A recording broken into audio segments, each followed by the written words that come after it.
BJP leader Shahnawaz Hussain ने रमजान में इंतखाबात नहीं कराए जाने की मांग पर अपने रद्दमल का इजहार किया है। उन्होंने कहा कि रमजान में सारे सरकारी और गैर सरकारी दफातर खुले रहते हैं, कभी किसी को परेशानी नहीं होती, फिर इस मरतबा लोकसभा इंतखाबात से क्या परेशानी हो सकती है।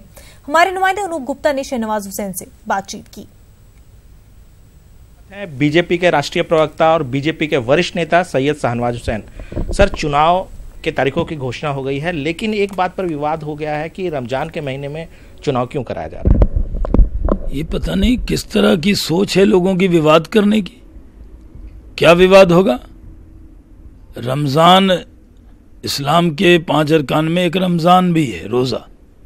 और रमजान के महीने में जो मुस्लिम भाई हैं वो अगर सरकारी नौकरी में हैं या कोई और काम करते हैं, मेहनत का भी काम करते हैं, तो रोजा रख के उन सब काम को अंजाम देकर ही काम करते हैं। यही तो इम्तिहान कहा जाता है रमजान को। और रमजान में वो वोट भी डाल सकते हैं। कहीं आपने सुना है कि रमजान के महीने में मुस्लिम समाज के लोगों ने छुट्टी 1 महीना के लिए ली? ऐसा नहीं है।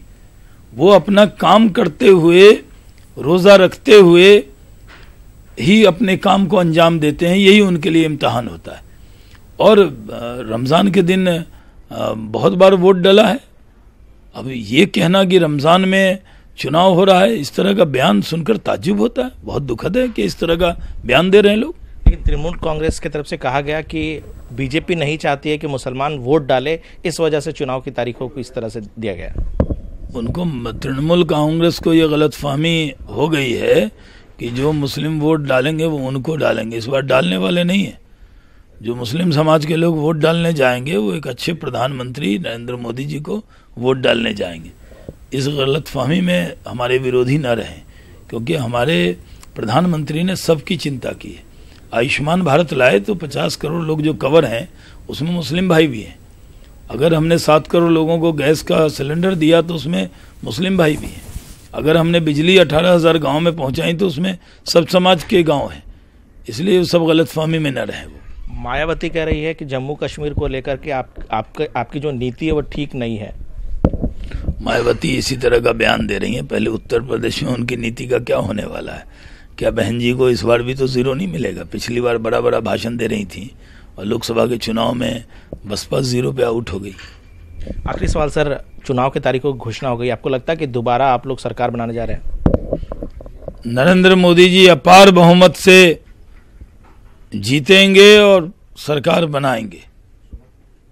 अब की बार 400 के पार और फिर एक बार मोदी सरकार, यही नारा गूंज रहा है। पूरा देश मोदी मोदी कह रहा है।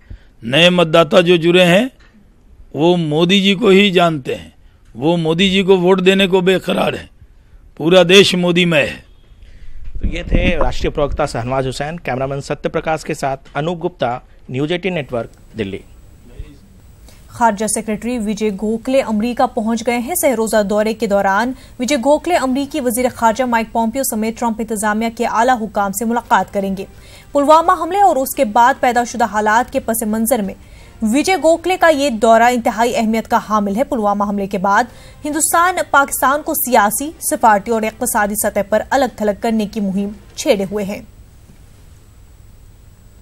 इथोपिया तैयारा हादसे के बाद चीन ने बोइंग 737 तैयारों को जुज़वी तौर पर रोक दिया है। चीनी अथॉरिटी ने यह हुक्म दिया है कि बोइंग के तैयारों को फिलहाल न उड़ाया जाए। चीन ने बोइंग 737 के 8 तैयारों को जुज़वी तौर पर बंद कर दिया है।